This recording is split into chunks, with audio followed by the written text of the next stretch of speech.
بسم الله كرمونا كذلك كرمونا بسم الله كرمونا كذلك كرمونا بسم الله علينا سينب فرجينا بسم الله علينا وآية فرجينا بسم الله علينا تلبي فرجينا بسم الله علينا سلامي أدم باينا بسم الله علينا فمجوك مالو باينا بسم الله علينا موجوك مالو باينا بسم الله علينا كما تيجي توري باينا بسم الله علينا سوبك بولي مالو باينا بسم الله علينا موجوك باينا بسم الله علينا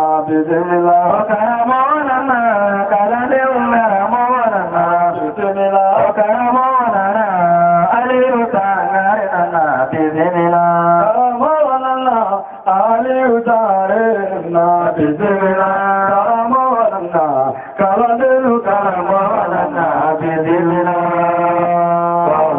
وولدي زوجهم لمنا Aliyumana Kiyagumadi Bandi Mubawa Ulodi Jamajo Mekila Meno Aliyumana Kiyagumadi Bandi Damani Ulode Jamadi Lamela Aliyumana Kiyagumadi Bandi Karijatu Ulode Jamadum Mekila Mela Aliyumana Diyekuma Biba Tatitaud Jamatum Negilam Mera Aliyumana Diyekuma Biba Jajaborigeo Dilam Mera Aliyumana Diyekuma Biba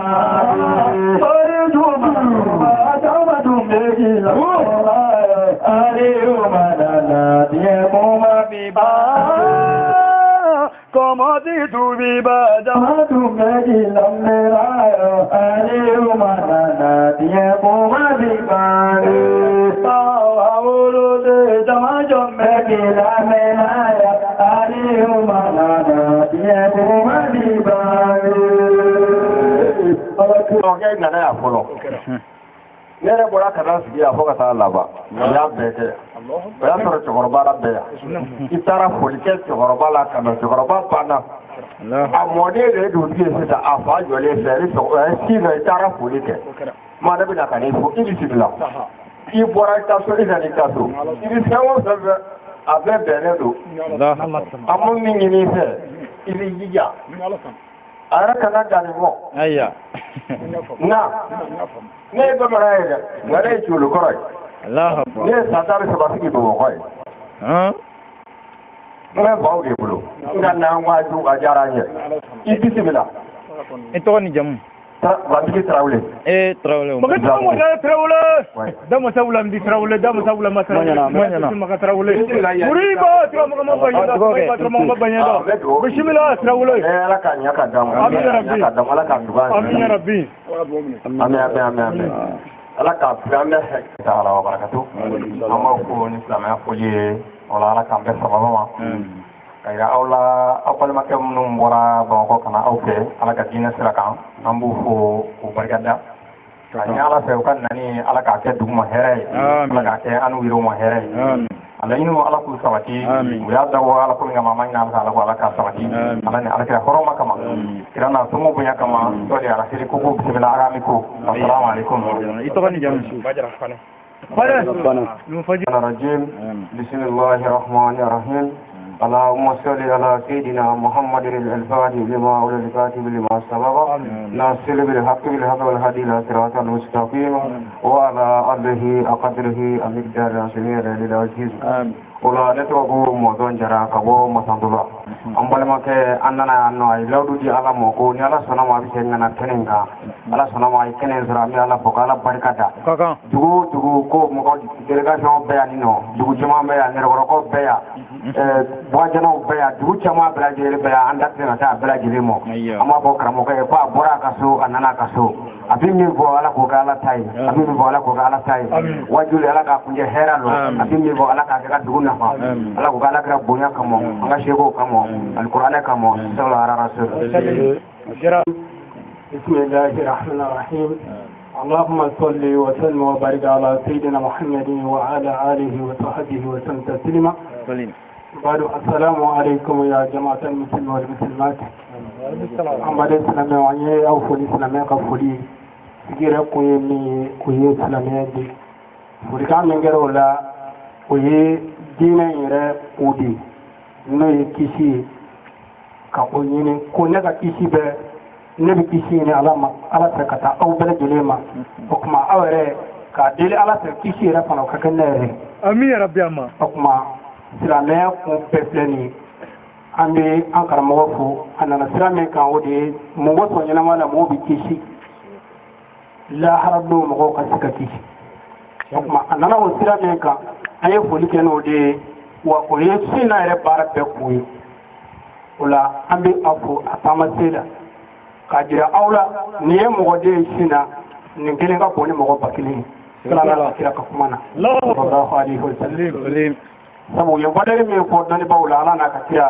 ko a cɛ kelen bɛ komi batokɛla kun fi mɔgɔ ba kelen o kuma ni mɔgɔ min nana sina ala ka diinɛ sira kan ko a bɛ dɔ fɔ ala ka jɔnw ye an b'o jigi dɔnnibagaw fɔ wa o don an b'a deli ala fɛ a mago bɛ min na ala ka diinɛ in na asabatili la ala ka kiti amen asabatili la ala ka kiti amen anana dugo min kono anana ka sɔrɔ famu min tɛ a diinɛ na ala k'o don yan amen anana jamana min kono n'o ye bɛlɛdugu mara ye anana ka sɔrɔ famu min tɛ ala k'o don amen u nana ka sɔrɔ gɛlɛya min b'u kɔ an b'a deli ala fɛ o kana segin k'o to to yen u yɛrɛ nana gɛlɛya min sɔrɔ an fɛ yan o kana bɔ yan k'o to to yen fo ala k'o ban ala k'o kɛ ala kira bonya kama kira na somɔgɔ jate kama sɔli ala yɛrɛ tumani jakite ka bɔ nɛrɛ kɔrɔ kɔ Muhammadu bin Abdullahi alama na fana barkai zango cari mutu dimsani makarba ka fadara gine ma ka alisho ka tila ka fadara gine ma ka assalamu alaikum wa rahmatullahi wa barakatuhu kayine dondo fe kayine dubuti fe kayine mutu nyimo fe miyan to ga kene kono ambulu plabango on yuye samira to anga kuma damne mati saya alhamdulillah ya rabbil alamin alhamdulillah ya rabbil alamin ala kulli hal ala sala arzula tasri ningalenga bishina kale ala wali manda kala barkada kafa mata iniste ini baraji madam sana ka bishina jira ne Allah zamugo ko abe ala wali manda kala barkada kafa bela jine bismillah sanna to anga dokuma na anga dokuma da fana kafa anga morta la giri ka bismillah amma ko bahawa de ka bismillah basta de ka bismillah karijatu de ka bismillah morja ni sana ka kwanata ka jonai ka kwanata ko be hanna ni taraki kelma alabo na tsina mun ma huwa o morja tsine blani Kahore hawa wolo de korba shi ti ela ala ti yobi kan koira ina ka kai billahi ebi sona ka kuraneta ka politiku tuti ka kuraneta ka tatiku tuti ka kuraneta ka kubi umuyela karamugo haja ni sona ka leru ta ame ko taya wori sikile flani ero ko kibi leru ta ale gani ni kar sayla ida kan numuru bai ka biri dala arish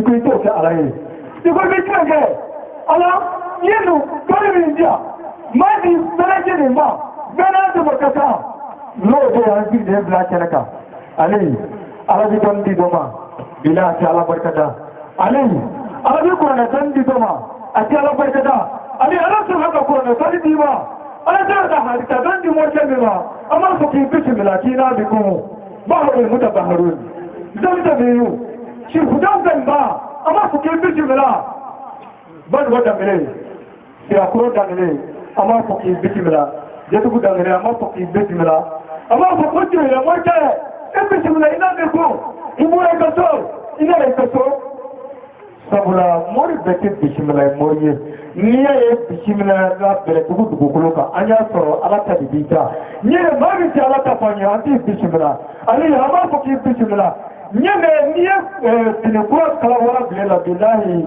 yirugo le tamamba da motare ali eta gira obi ala zara ta doni diba ma tamanye doni nda mota eta babula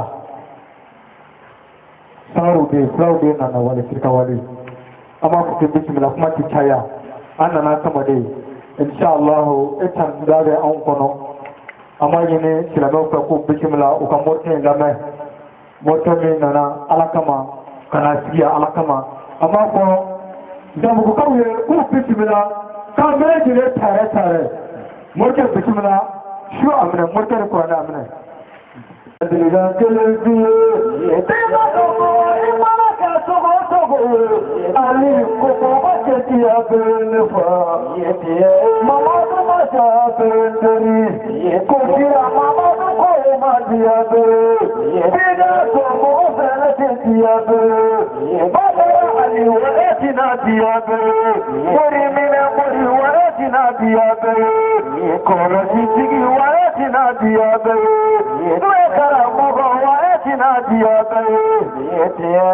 kira wili la tundola ayeko na to ifata manaka to ni la loma bo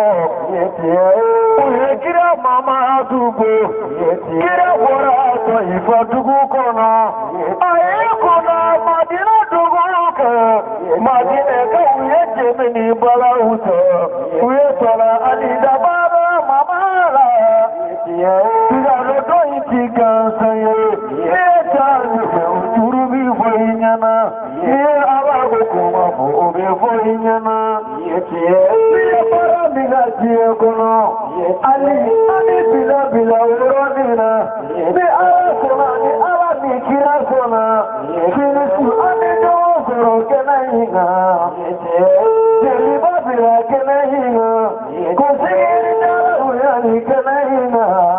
Amani la kale bomanyare yete la kale kumbugi yete ega sato pratirila ega sira osrati sayasa kana hari bohamedi sayasa ama pilani oroni no ko shasha mugogo bino gombe yete magoba ore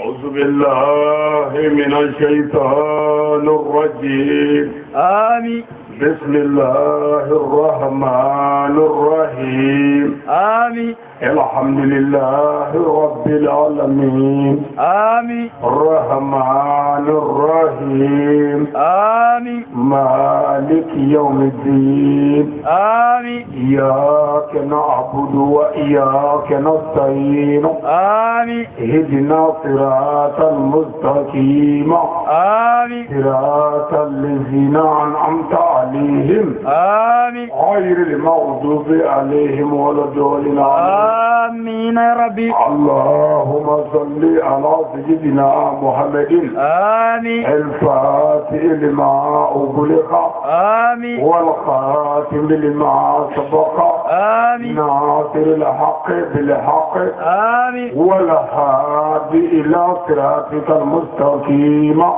آمين وعلى آله حق قدره ومثل الله آمين يا رب بودي أبرج يا متى سمين يمتى نعم أدري يا هير الله وكان ولي هير الله آمين Ame mingi ala pehere la ala ko kanye. Amin. Ala jamana mali ala ka kisi. Amin. Jamana ala ka lakana. Amin. Ami mara mi mana no beredugu mara ala ka here kanui. Amin. Masandolo komini ala ka here kanui. Amin. Zamuguna no ganugu ala ka here kanui. Amin. Jama here mam mekene ala ka here kambele jiri. Amin. Kuna here bunya kama. Amin. Auslan me jama gulu nyada kama. Amin. Sallallahu Mustafa ke. Salim. Bele. Bawati. Okono moy. No. Aflano ushwina. Aha. Najara Allah Ta'ala. Non. Kabel le 12 juillet. Non. L'année 2018. Nazara kalo kileta ni fla. Non. Sa kalo wolo blana. Ba flasa tani sheki. Non. Ambi kolokani mara konnana. Ambi masandola komini konnana. Non. Ambi dugula mi zamuwe. Ambi ekolo sodala ya. Sigatalo. Ni ala sona. Non. Ni an tigi go flamay. Ni kene ngaya. Tiens. Ola amado. Non. Ala bi tenge mi aja. Tiens. Yo de on mone ko ya. Non. Ani duguni tigaw ke. Ani kablaw ke. Non. Ni ta do fiyo woni nyebi da aw nyeda kabli. Samare. Ngani mi ala jabo de. Sigatalo. Nye lebi dama ni digi yore na ya. Ngoni ala sona. Ami nyondo ya todo. Tiens. Wa ala sona ay nyondo ya shina. Allahu akbar. Namo. Non. Bele nugu ko. Aga garbu ga korelo. Aga kala ne worelo. Non. Nga ba be damne nya poy ni saga kai. Kabi mola ya domi. Fobi. Ni fungo fendu mata wala la nya ga so schodo. Bele bele.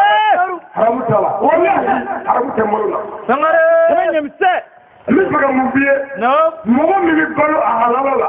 A wasila. Nda do bi sigi ni ko nyefe ka mogo ne ka kunna. Keto tala. Ni kurale. Tiens. Ala ni mere ko bi ka jere, la ko bi ka jere. Ala iga gabe fle kurana. Adapale do ne o shere wa ala ro shere. Chando. Ala iga islamia nyato. Ala iga islamia mba ku iga jonye nteme ne ko ala la. Digi dale ko ala ka. Mo ko te muri nyina la. Mo ko te fama nyina la. Mo ko te warti nyina la. Mo ko te sitigi nyina la. Mo ko te buguri dala nyina la. Mo ko te buliti nyina la. Mo ko te komotigi nyina la. Mo ko te shubuga nyina la. Ni mola yantiga ra ko du gala bela. Bawadde ni katika kege. Na fanga kopo. Ay fanga fote. Chenai. Anga ni umuzala kade. Ay. Na fandi ala kofe. Ala ka fona na be. Na ma fanga ko. Na ti poere. Ay fanga sani. Wala bla. Wala no zola kasi. Sigatala. Na ya mitum la ko ni ay sira di ala kama. Na ala ka kefo. Ndigi dale ko ala ka. Mo ko te jatri nyela la. Mo ko te dugutri nyela la. Mo ko te dalba nyela la. Mo ko te mutu nyela la. Ngala na ala bu nyela mo ko te ala ka jo nyela la.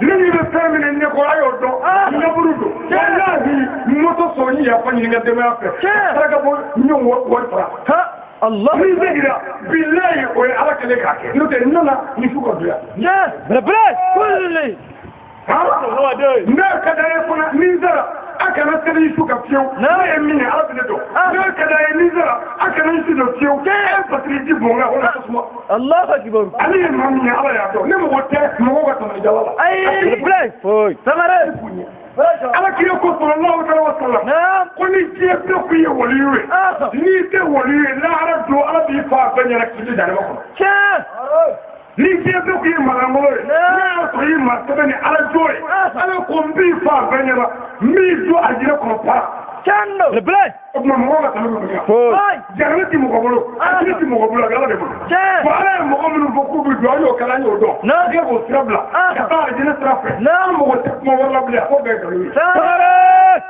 kulli bela du ko amuna to ni kama ni ko ni do wallahi andi te amuna bu ni kama ni bu ko do andi te ko bi so bo mo ko ko bi so bo mo ko ko bi so bo mo ko ko bi so bo mo ko ko ni te damare abi ko so na hela no ba bo ori ne kaka ne jani ne kaka sabu mo mi ngo ala ko kieka ni gran ni ko suna ka je mu to ni foko ala ta ko awnyana ne fa ni ne mo ne kaka wala mene mana fanyi kama ni ika bari tuburo wallahi ni ala ta famita su ga ni tuburo ngala na kone kwena hal ni mafundu afya billahi ni bolo kala ta fanyala Semenya mse. Na kwa bebe. Ayaki ala kama ka tunga ala ta posa. Abracha na.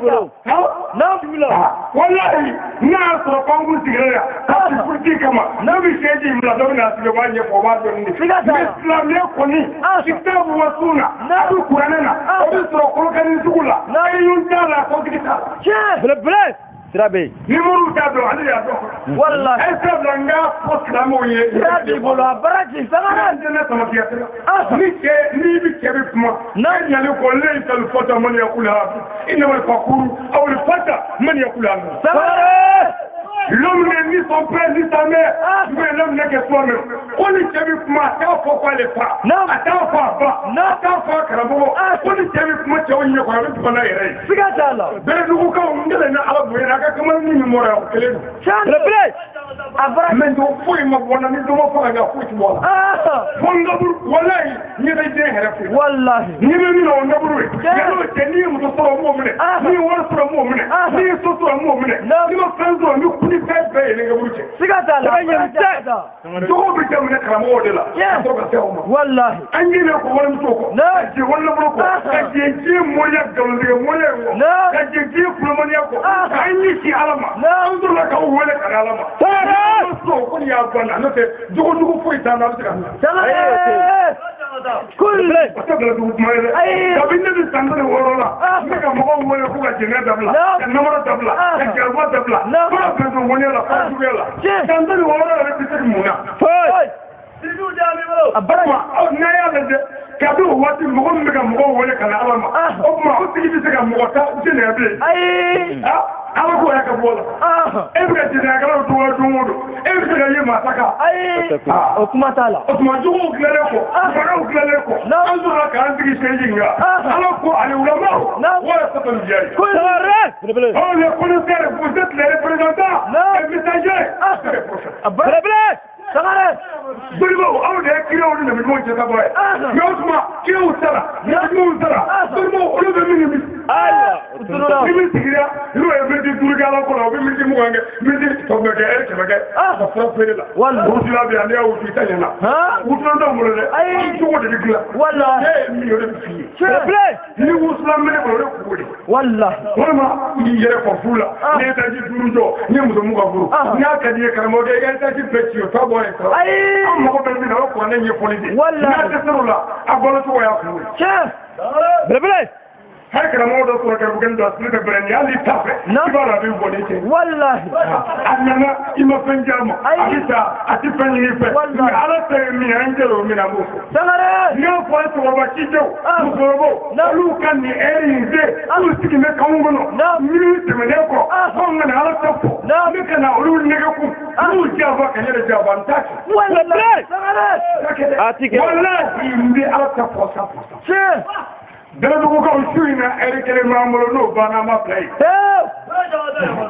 نو ala kam so mo امين ko ko go go tala na mo te hola ها ani ata to e والله aha le do ko mi mamulo نو o kele do ابراج ala islamia nya do nya bla nya jabwa ala ka dalo do kama ala yoro ni benya ni ni beganta chokoro كل مرة بلا o te e ko ile ala o bi do ka meka والله سمعنا ni ala do ko ala ni ni diri yoro na mara mo do nyira kama nya ni ni penga na ko والله يا ابراج ay ni patente واي ni mo ala de ya ko ko nakale تشانو ko on di fuye fay na nakale ba ko ay ni ko dro ande to wala والله ni mi tiya ga abala to ko ها aga mu dini fa fa to ko ويا aga de woni ke to ga bo aga tu to ga bo لا mais ni ga tu to ko ni fo foye اي sabu ani ne majje o de la an ne de ko ni kara mo ko na ne ko je ko tewo اي ni do ba kana yo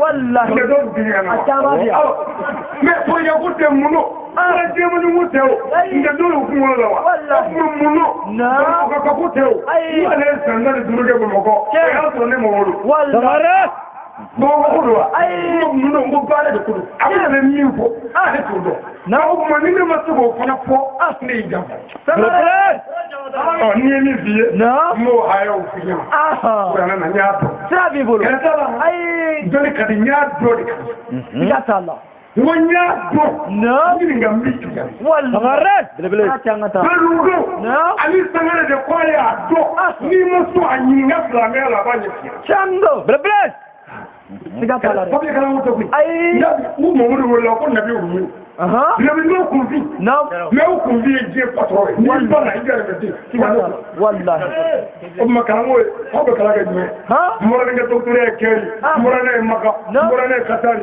mo ra ne pakistan e vola pakistan e mo dujo ya e vola pakistan e docteur e mu de me ajo ya muso sumul bo ti bolo ya wallahi sumul bo ti bolo kama nafaya tala oga docteur munye docteur kala to la ko kan tala boy no bi dugudo ni ama so maga muta tijebe wallahi ya rabu mata ga jefu e ba de jeko ai arabu ra kunde bala na fe ko ke bagale ko sigata wa salib arabu kundi foni baraka kana rabagane bagane o ti ko re sigato la so jiku ndolo wallahi le kira bangene arabu fe mi ala ko la bala kula ni kira bangene me o kuma aw ngi jamana to ni moe to jamana no olu de fe be en bande me mo ni ga be ko o olu mi mu na ayo agogo lo kunjo agogo na dare ku bi na me ko bi be ay mobile cloud boron ne mo ko ka te o fe chando kala to de wala na dare na ko ku bi be ay ni le ga ni o jole amela wallahi na ko ku bi be ni camera jole ana na ko ku bi ni o te jole ana me esa ko la ay ana boru bu tam si ko ya ni ko mo banye ko ali abiyo ke se ka pani ala to ko ma dola no pare ni ala to ko de ba pa na ka to panga ile ayo kuma de sa aso la ko kafri ni ala to ba pondo ko ni ne do wo je to benla na mo muru bo ko ti bidir ko no ni ben na ko ko to ni be ala to ko di ay ka to la ka mo ay ato so are o don ka ni ko ne do ka to la no every ala to ko do ka di do la mo do ka do la ay le o mo do ko sita ni na ni mi ru to ni ro bi do ko wallahi ni fo fo ko nya ha shiriya do ko na ya be ala ke kan so na me ga do ke siga tala de ni ko na kala ka bare be almaniya dok ayo ali do panga ati solo akuma ba do ko aya bala me bare de bi ba na kira mo de bana bare ma ka tete bare la ka to ke munye bolo to ni ka to ke munye ji na fa so fra ni ka to ke munye ji bu ni de to ni aw ya garbu ni do de so aga to na ka bunya bi aku ni the place sawara aba ka me so ai amma ba nyoro da ma humuro chende men ko ko la channo foi ta na ben ve ay to ngala ta fode na samare aywa abra changa ta sra bi bolo apa tole funo na kuye ka mo ko tu do be no so abna ko da mu la wallahi billahi ni bakara ina talo ni bakara jamane wona ka mo ko bina ko wajuri ka kono do ni nyo de musola ka kono de tafi de musola kono de tafi de musola ko do allah adona na mo ga mi sio kata adona mo ga sa ko sio kata ni au tere ka to soro amu ta ka fuila fo aga na me to ka ko cha shi na ka ngala puta wallahi mo ni promo de awe cha ala ka mi so abi ya rab shi na ambe o fa zamu bele du chando anye leduta no la mère est chauffée.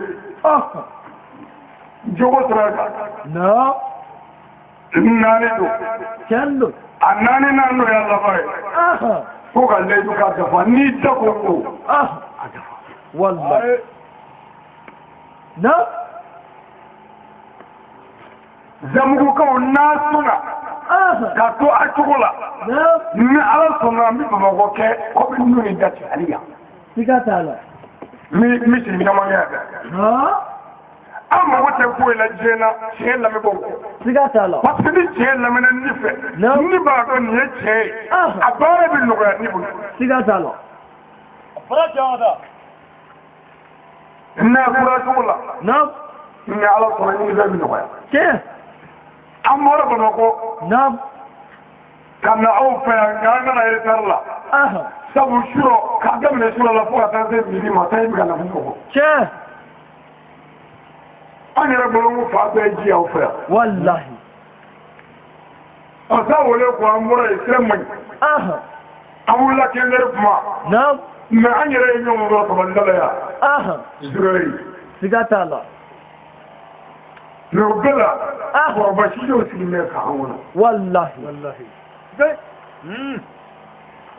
chama zo wala dangare anda do ko de sini ko mo sini ngene na'am am nyo ko ya abarati ami ko wonna aha am do nyo ko ala ta yare na wallahi shi ne tan yi fuliye ke kazi ha kuma ana yare ta la bo fanga do ni ko sigata Allah ka ga du chama na ai okuma yani anga tumono do ni fuliye na'am mbaji ni islamu fa ga du ba aha amora ya no folo antara fulikala na'am nya po yo ngum na woju ka ka dula aha ako kamo ke yembo ne bismillah na'am nga ni woju ni se ga ke ko so kuru ko na ko de kadini aha dangare nya po yo ngum na na'am ako sa ko dine wora ya lu ko woju ni ke aha ni islam ya tike ha ala ko woju ni tike fela na'am o fere tene ala yo fere ko le du wallahi okuma ayam bismillah ya aha ani la ala sore bo ko ko ala ka wele aso na'am ayya ani ana tike wele felu aha kanga go donge na'am o anya na ko me aya anan jera ya aha ayam bismillah ya na'am o ni anna le tu wana na ko ayam go wele na Allahu akbar mbayi ni islam o fanga tike doni aha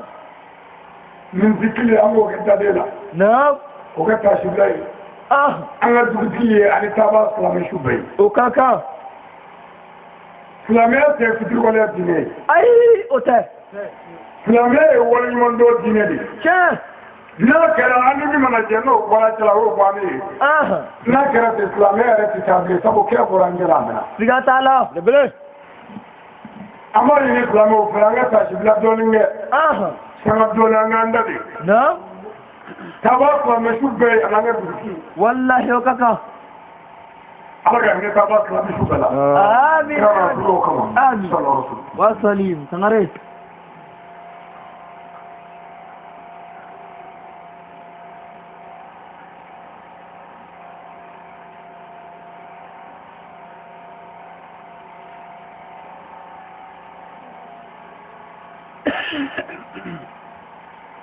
aiwa alaga ne taba islam shubala amin ya ne rabbi kira buena bakari amin sallallahu alaihi wa salim dugutigi dalen bɛ bɔgɔmugu la sigata Allah a muso da na'am a den da ah a ti fa ma bilen fiye ko dugutigi ai tangare bana bɔgɔmugu ani foyi tɛ kaburu la fɛn fila kɔ ha baara kɛlɛ ah ani kasani Allahu akbar ya faye brach kul nafsin izalika fil mawt ha tutu amu butera la mo na'am ala ye miyo ni da akwa ba dani ke tumi ni ala ye ko kurane na na'am ala ga dambe do ye ne ga no me la ga we aha ko nyamuma ala kame mɔgɔw ma ko ani jinɛ ko ndolo ha ala ko ha aha ko wa ko kul man alaiha fani na'am tangare tous les êtres vivants sont éphémères kendo jo fais bɛ d'avenir fais bɛ da wallahi peu sigata Allah dugutigi ka tile banna a kɛra i n'a fɔ a ma jinɛ kɛ miniti kelen wallahi sigata Allah a ye cɛ sɔrɔ gamugu ya a su jɔ dɔ min b'o wari ka don a kan ai o te wa ti soro muso sɔrɔ la min bɛ jɔ a kan ai o te ولا نفسك على الرفلة ها الله أكبر لا والله تبتدي فوي تكنا ما قاعدين وفاتوا له تجدوا فوقوا كروكو ولو تجدوا تقولوا هو ما لا شو لا جوني شو لا والله تقولي أبرد لا شاء يا مرو سمري كذا دبونا كابرو فرواكم دبانا ها دوتي كاسمني على كذا يا جماعة يراقب لنا على جنبنا أيوة أسترى كاتبون منو هل مقولوا تسمع شيء لا أكبر شو دلكو دوتي تقولي تركه وبدو كبروا لنا نو تلو لا كبروا لا أهبل ها أيوة نعم أنا كده لو كبروا كوه تيكو أصل فاهم ليه ها أريك هل نوبو نيبالا نوبولا نيبنامي كابنا كوشوفنا الله أكبر أبرتي ليه كبولي أكاد بديني ها أبدا ما كني كأنه تبو بناني كمناني بينانا ناني بكبول ديلا ها كبول بانيا الله أكبر نوبارنا بانيا والله كبول ديلا كه نيسرا يبادو كوجيه واقوي سيغات الله نعم وتقولوا دي كافر بشي إيه بس يمون نفاق بوشيكو الله سبحان الله تقولوا دي تلقى كنديما نعم سندو جلدو اخليانا نساميا كينو مول نساميا كجابا كنساميا كبرو سنساميا ككرو سنساميا كجريو كنساميا كمغو فاقو سبيه نعم اخلي فاما يكون شيه نبري دوني دومي والله سيغات الله تقولوا دي كنساميا شيه دوتي بيالا ها دوتي كوا أمو بفهم لا مولو نعم أنا تقول أنا لا سكت شيه سمرة أي تقول كذا تبغى كلام شوية أيوة يو يعني كل تقول تفني شوية يو مو تقول كو تطوي شيه أول يا كمان تفني شوية أما كانوا والله فوقاني كذا تقول ترى نعم ما بره أكتر كبر لا كذا كبر لا باي كذا منه باقي كبر الله أكبر ويعني من يا رسول الله أكما إذا كبر لا تأكما بأكما جمعي نعم كذا كو مول لا باي سوني نعم يعني دسنة كسي تابوي سكي دو يعني كنا شيه ها جاي akwai ne mu ta ka burula ni kuma ke islamu we ni ujara jene asabu dirga fiti wala dire سمرة يا طلع ni mu ta ka burula ka fri tani kala minu meya no lu ta ko ke no lu sara anyu shudu olu minu ngaburu be mi ta nyo ka buru ko ko fle نعم سمرة o bi to fa nyala dana ka شيه ni woni mega musiru ke ها ko ta ka burula ko ti be شيه ko ta shu ba ها mu wasi ba shu ba to fo أي an wuce ka tsara wale ya ba su rame shuwe ka kai ga ala wale n'olu shirima nungu ga nyumaye an yi ga jiye magola obi bɛ سيغات الله أبيبي أبرتي kiri bolole sallallahu alaihi wasallam نعم ay sai na ri wele ka ayato umar wele abo umar ni alima ko mina chado foye ni mogo mi jogo flaka ko fe ni sara e bi do ajena ها seli alakamla أيوة ko mina chado foye na tere jogo ki fomo fe na ala ba ها mi chado foye no chego alama ko alaga kulu wuli ka boya ko kulu boya ka ta yo yalela الله أكبر بلا بلا كيف من كبو عمر كبو كيا كبو ما كيا يا كبو يا توري كيا عليك كبو يا توري كيا عمر كبو يا توري كيا مغور كبو يا فوتا مسلمات حاصل يا دي أي بلا أستاذ بلا سمرة اي تنو بوري اكو من تنو بوري كايا كل ما جو نعم ni مغو بلو نرو مغو فلا بلا بلا ما من بو أي سبعون اسلاميه كي يتقول شاه bazin bado أيوة ya bado ko shi bamrek نعم to gado ko wal marab gado ayiwa silamɛya to ye Abu Jahali wolola Maka ka sa Maka kafiri kulobilenni a tɛ foyi mɛn arabukan kɔ jarimɛ den bɛ jarima kɔnɔ a bɛ yen a bara caman ta a bɛ yen arabukan don ayi o tɛ ko bosi don ko bosi bɛ kɛ yelen ka taa de yɛrɛ la fɔlɔ ne bosi tun b'a bɔn la fɔ a ganga la n'a bi daba meleke komi tɛmɛ k'a to a disi kan kafiri bɛ jarima kɔnɔ bosi don ayi a bara ko kulusi tigɛ don wa ayi kira sɔlɔlɔ a ko silamɛw a y'a ka kulusi tigɛ n'a y'a ka kulusi tigɛ a kana sɔn kulusi ka tɛmɛ se alifaɲɛkuru kan n'a tɛmɛn'o kan k'a bɛ jarima kɔnɔ nin kɛra min kɛ a b'o de girinna ka bɔ ko Muhamadu ko hali ne yan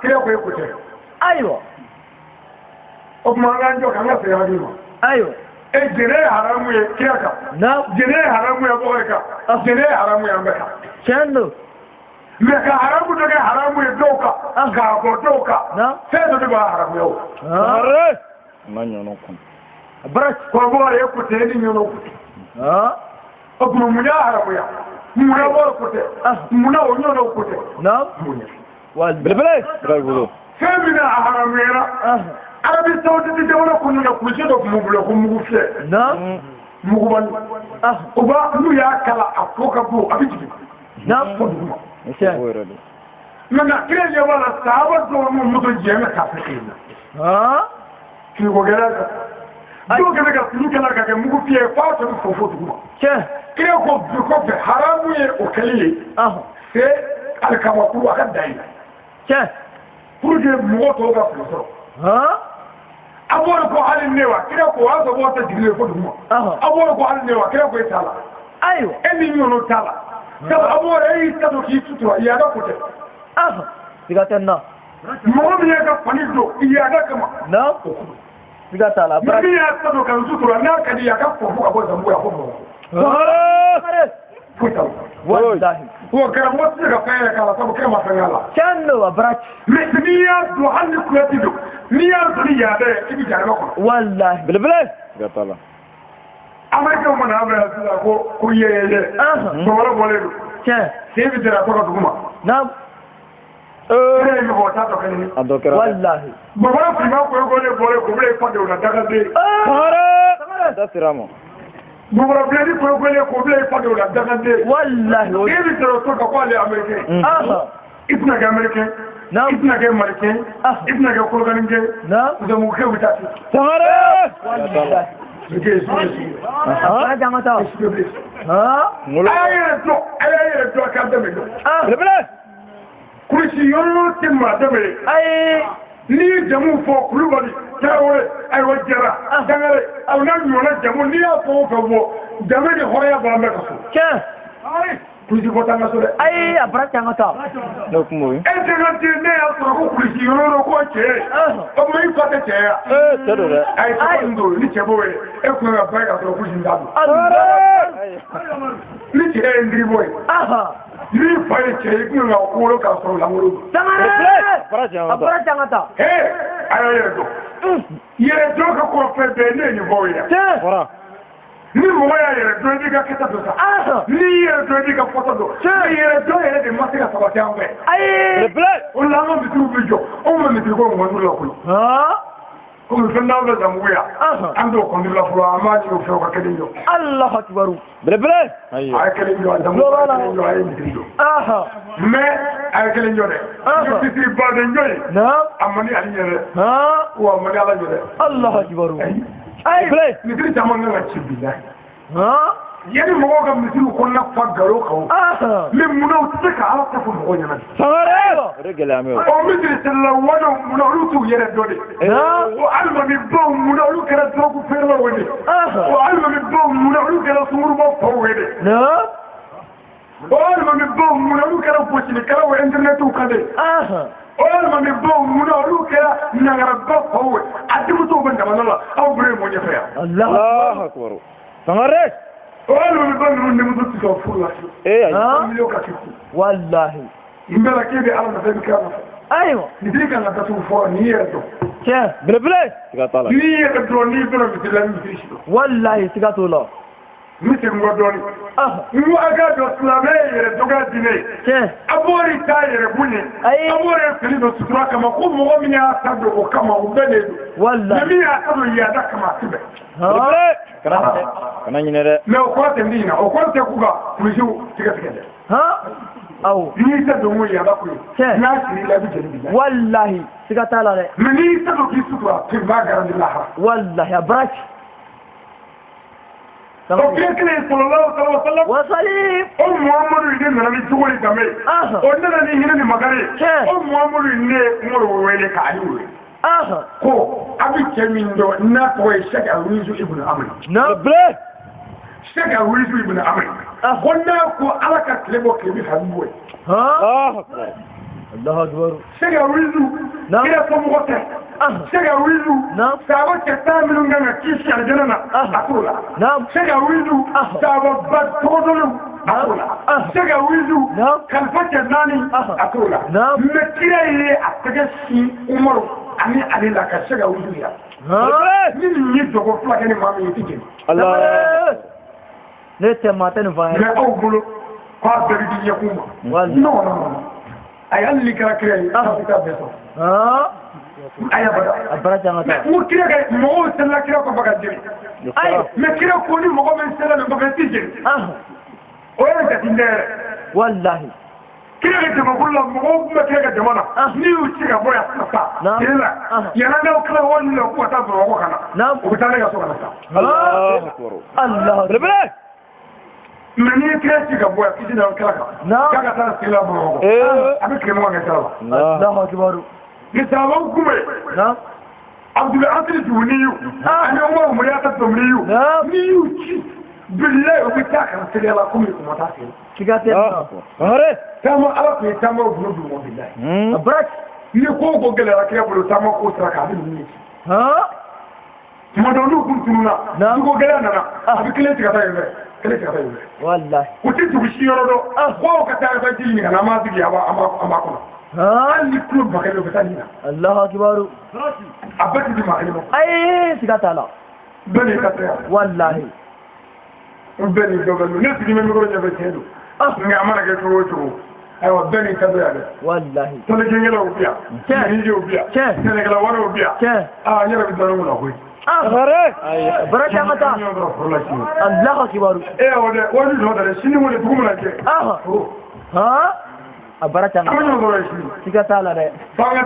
كتب بجولة أيوة كتب بجولة فرولا واجي كده كتب بجولة لا والله كده تسمع بجاي والله شنو يا لا تقولي فرولا شنو سكت على كم سؤال آمين يا ربي فما إسلامي ولا مولى ديني كه إسلامي تبتدي ولا ديني أي جابت ديني أي نيون دويا ديني أي جامد ديني سكت على ما أنا تجيبلي يشي تقديمه نعم أنا تبغى إسلامي شو ما أيوة أنا جيت إسلامي شو بما نعم الله كده دلوا عن بيلا آمين يا ربي نيني فلكرة جو من ناني على سرو نعم جو من ناصر على ماي على بمغو فلكرة با نعم ولو بملتي بلاستيك كي عند غلا نعم بلبلة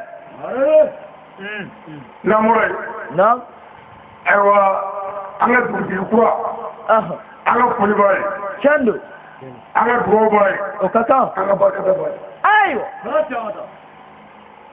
كاترا ولي أيام مني شيء أيام بسم الله وأيام كم سكت على واجد كوا أيام سديا كابلا ما يكبر ها أنا يترى شينا شندو لأننا ندرونغو رب جلوا أو كفانون عادتا والله ولا من فترة ولا من ذي هاي تفوت أكيرا أقافو أنا يترى نعم كم وقفوا من مرة وكلوا أنا لا ده بوجي شيء أنا لا ده كامل سكت على شو برجع بيا شندو كابو بمقو كسيه بوسي بارا ننداري أما تور مثلا أشلا بلبلة سكت على سكت على لما تفهمي مويه وكمل ها أيوة نتارا ده مني جمانا مالي جمانا واجولي كلا دوي nga dallu wajuri dallu jamana famo e dallu minja fani wajuri kala lufle شيء بلبلة nda to fle wajuri la ay wortika نعم ma islami أيه faamo wala ko nu ga wardi nu islame aywa aw ko aka waga ta ya fara zan ka ta fana wuri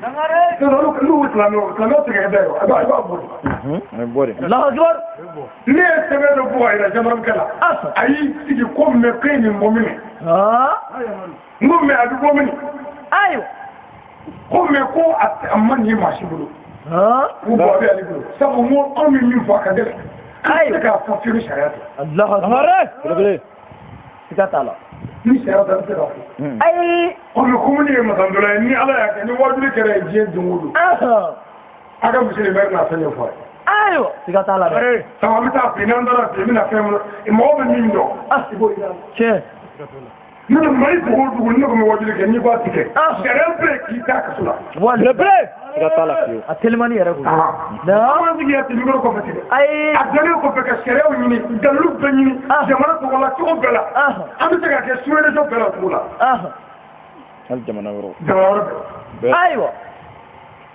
shariat bi yo na zara ne ta na bula che ni timmin no ito don do ni la aywa inu min no mo che ana tukutu bi mi no we ana no fo anu bonye bodi ba mo lo no ina che o mo lu ka sare menan dra fa mo ta mo be ni ma no tani be na dra man nyonye o ndo lo bele na bracha ngata sira du tigla adu di to do ay ale be mi no ko ya bismillah wallahi o do ni me mi no dalu ala ka ni abi e jone mo no ko samare amanogo na bi ko kan ya ke ake sharaka ni tara du du je baro baro ko ko na bele ka ko ti fo ga no mi fo inna ko mi ya fo e ka ti ga bare che ni ko yi soro na mi kala wallahi nani nani ti ga bare ga ko alta be alta che alta ga ti bo yi du ko ne ay sore abracha ngata bele lu ti ala do ko chando ala ko ke mo Muhammadu no ita to fle wajul lani Muhammadu ni ke kre Muhammadu ni ke nabi nyumaye Muhammadu nga mi fengele ngele ma igile ni mo kan yam goyala ni mo ya tabana na sara ala ko mo ko na tama kana ma nyira fle de abracha ngata Muhammadu igile ni mo ka saka mo goyala ya mo de klame ni mo de kan ga be mo goyala sika tala me do tine ke ni do na dro to be jar be de me yene ka dola e ko jume aya ako nya fore me ni do na tine na ne ma se ka kodo nya ka ma wore do ga babela ka ti yo je da bela ka be ke jar me de ka nyugu bela o mo lu to to de ko te re be mi ko e galui sika tala tangare bele do bu fare kafri mo do abamne akala billahi ka wolo bamne kala ko badna islamela ko ale islamel ko fay kafir ko islamel musulman ga di kafir ke Allah akbar na fa ka ta mu da fu ta mu da subhanallah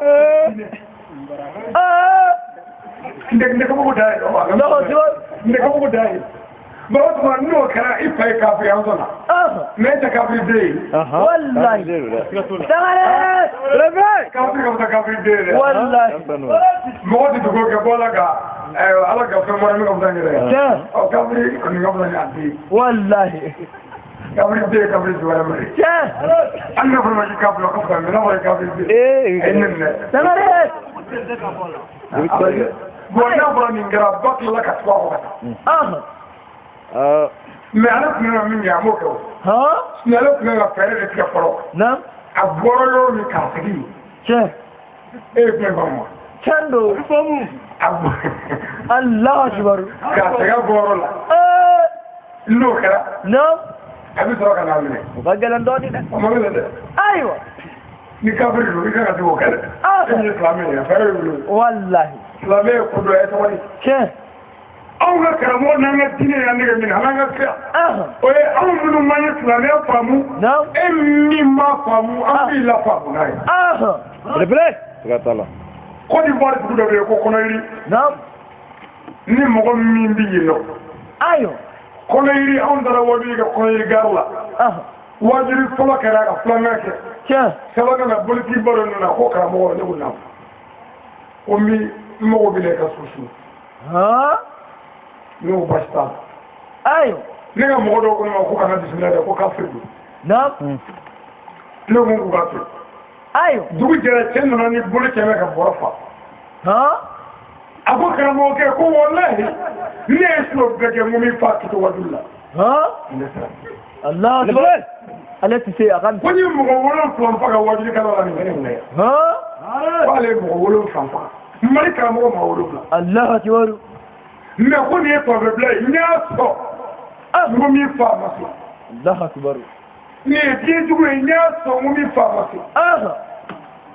nin ye ayiwa dɔwɛrɛ ye ko kunbere n y'a sɔn n ko min fa ma se. n nana fɛn min b'i bolo k'o diya i ka ninnu minɛ.